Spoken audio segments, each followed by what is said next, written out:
Hey folks, it's Ben. I've actually been sent a cool product to give it a try. So what this is, it's a battery analyzer. It's the BM580, and here is the unit itself. The unboxing of this is over on the Red Barn Homestead channel. And looks like I probably have to charge this first. I'm not 100% sure. I've kind of glanced at the manual shortly. But what I'm guessing is we'll take it over to our Grand Prix and we'll hook it up and we'll just see exactly what this thing can do. Apparently, it's got lots of things it can do. A battery, SOC, SOH test. I'm not sure what that is, but it's got charging tests, startup tests, load tests, waveform, live display, a built-in multimeter, and a multi-language support.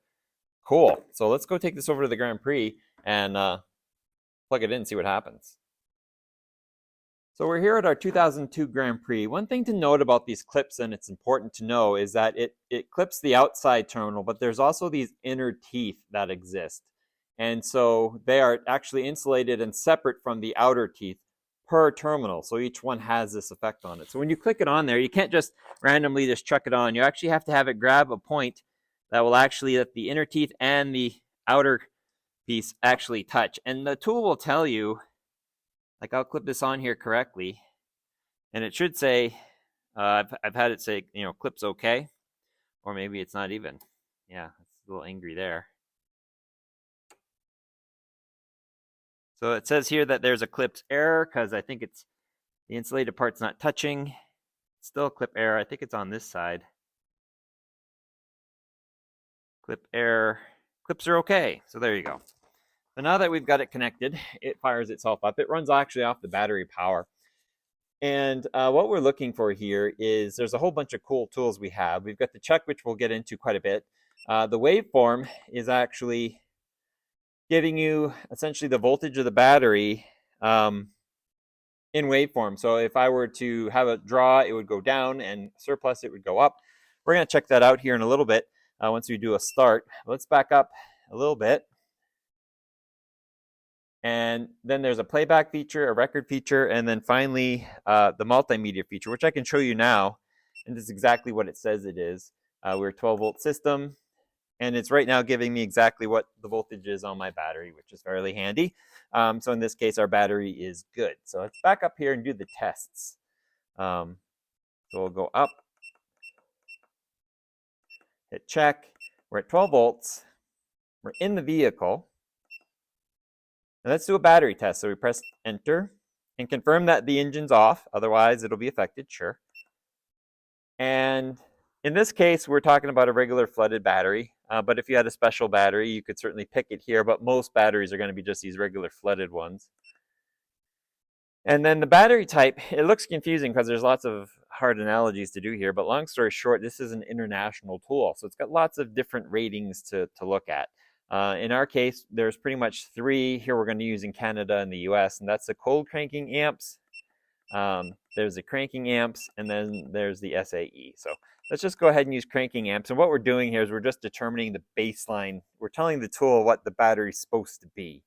So in cranking amps, it says 800, and I'm actually going to come off the here over to the battery, and it's actually written on here that this should be about 985. So we're probably right around, let's already go up to 950, I guess would be close enough.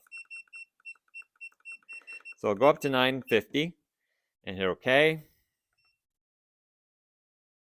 And so what it's seeing here is this is the service life left of the battery. So it's saying that it's essentially at 37% of its life. From when it was brand new, it's 100. And honestly, I believe it.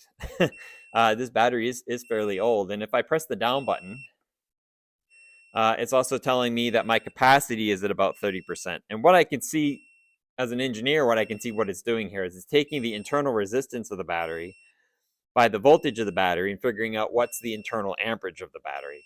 And so it's saying that while this is a 950 rated battery, it's actually only got about 576 amps.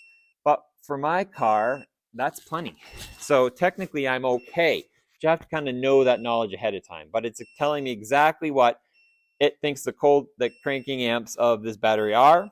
And with the voltage now, which is actually fine. But for what the battery is rated, this battery is actually poor. And I believe it.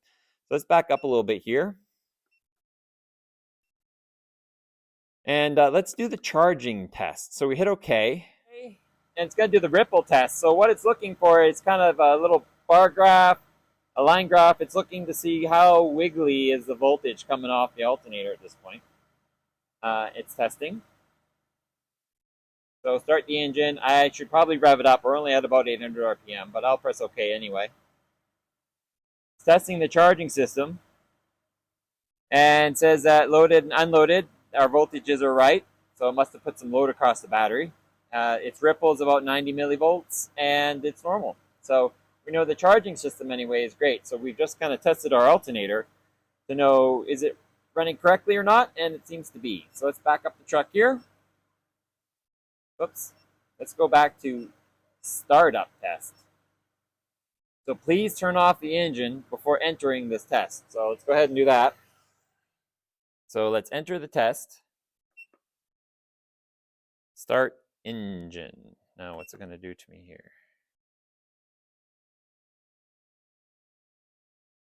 I will start the engine.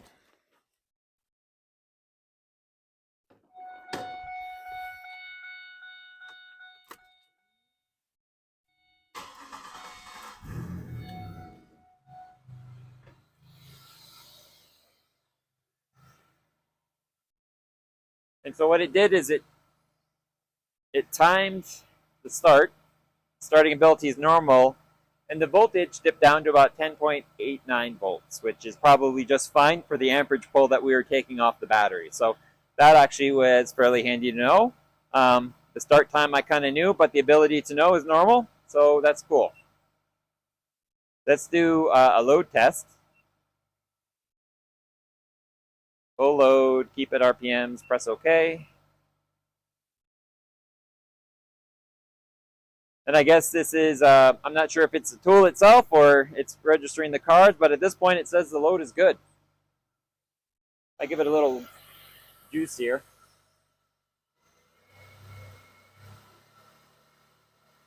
Neat thing is it doesn't change, which means my voltage regulator as well.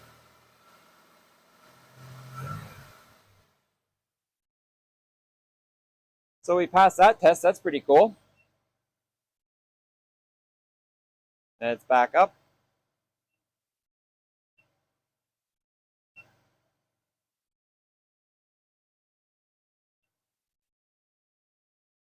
So we've gone through the test. That's pretty cool. Let's back up a little bit here. Go to 12 volts. Now let's go back. I want to actually go back to the menu screen. Check out the waveform now. And now it's not a smooth voltage, if you can see. It's actually a little bit of that up and down millivolts that you see right there. So what would be neat to see is, what does this test look like during a start?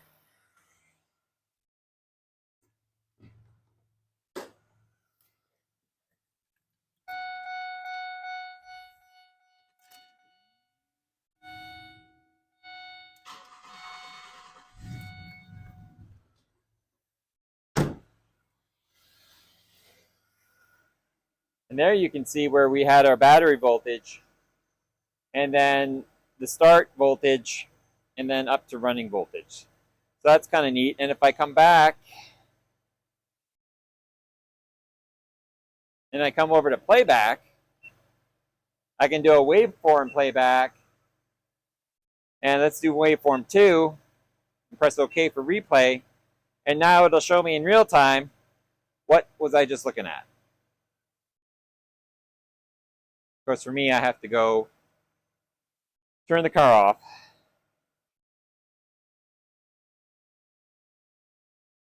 So there's the car's off.